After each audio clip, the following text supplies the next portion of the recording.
Hey there, adventurers. Welcome to Let's Just Go podcast. I'm Chris. And I'm Kayla, and today we're continuing our wonderful Walt Disney World Resort Showcase. I just keep giving it a different name every time. And we're talking today about Pop Century, which, let's be honest, is everyone's favorite value resort. I would agree with that. Yeah. I would agree. Yeah. Which, in part, it does price a little higher over the all the All-Stars, right? But Rightfully so. it was the first, when they did a major renovations, it was the first one finished. But I think what really gets it is that it has access to the Skyliner. Yeah. And the size of it. It's still big, but it's Right. much smaller than other values. Right. So the Pop Century is a value resort. So thin walls, not a lot of frills, but it does what it needs to do. Motel style. Motel style. A few years ago, they renovated their value resorts, and what they did was first before they used to have only 2 full-size beds. Awful, right? So they needed to put queens, but to do that, the room size was still pretty small, was already small, and now it's going to be even smaller by putting 2 queen beds. So they put 1 queen bed in there, 1 regular queen bed, and then they made the other queen bed be a Murphy bed that when folded up during the day and not in use, it's actually a table. So a great creative use of space for a small space. And now we don't have pull out, fold up mattresses, so it's more comfortable for everybody who's sleeping. But the rooms are small. Yeah. They are small. But a fun place. Lots to do. The food court they still have those Pop-Tart sandwiches there. I was just actually thinking, I'm like, I wonder what their menu looks like now. I haven't been there in so long. Yeah. Now we're just reminiscing. We're both just like, the food. Thinking about it. It's a fun spot. It's fun. And the cost is right. I mean, it's generally in I'd say $250 a night range-ish, depending on obviously a million factors of when you're going and if there's more than 2 adults and all this good stuff. But generally speaking, that's an average ballpark. So it is one of the lowest cost per night options you're going to find on the Disney on property at Walt Disney World. So, but because it's a value, no frills in terms of the pool. So you're going to have a huge pool. You don't have slides or anything like that. Will you still have entertainment crew out there during the day, like with the DJ and playing games with the kids? Yep, you will. But there are things. There's still a pool bar. Don't worry. There's still a pool bar at every. Yep. Do not worry. That's of importance. Do not worry. It will be. It will be if you're there. Oh, yeah, it will be. Were you about to tell me no?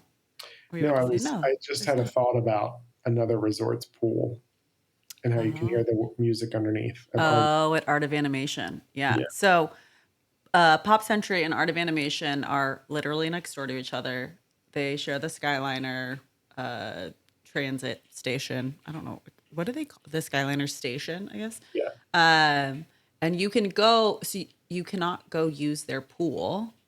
If you're staying at Pop Century, you can't use Art of Animation's pool and vice versa. However, you can go wander the grounds. Probably can, but I probably... Yeah, it's not behind lock and key, I don't think. I don't think it is.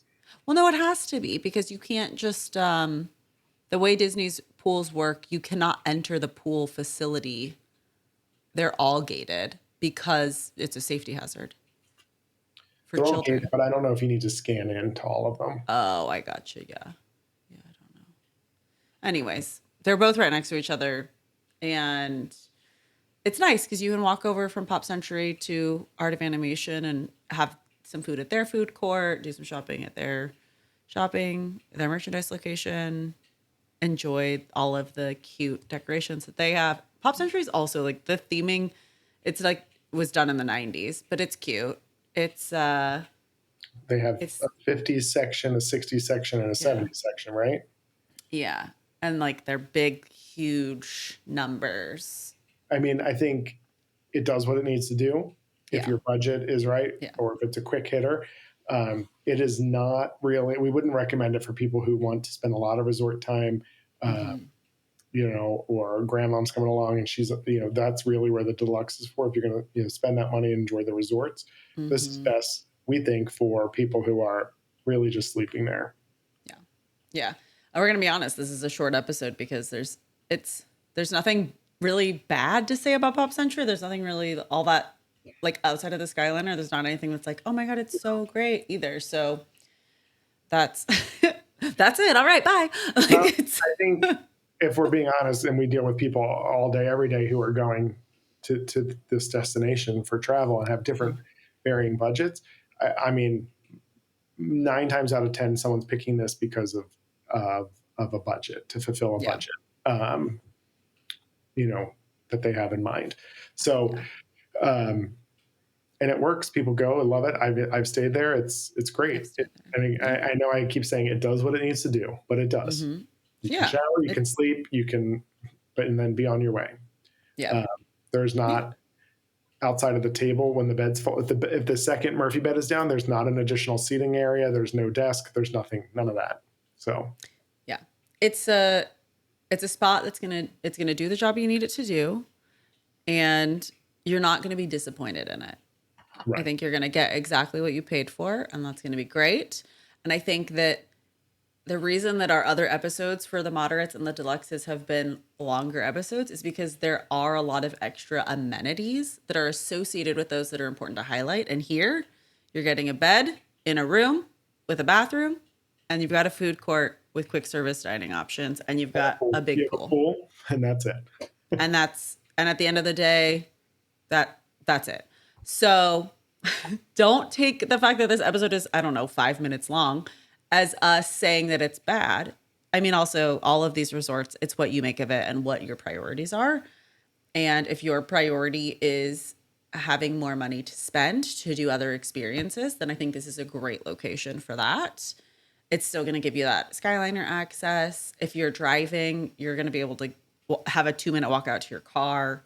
It's again like a smaller value resort than others.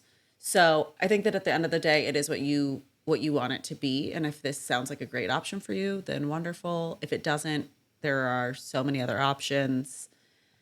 You've probably listened to all of these at this point, or you went, I think I want to say Pop Century. Oh, this is an episode about Pop Century. Let me listen to this. And I'm sorry to disappoint you if you feel like you didn't get what you were hoping for out of this episode. That being said, I think it's a good spot. It's my favorite value. It's mine too. But until next time.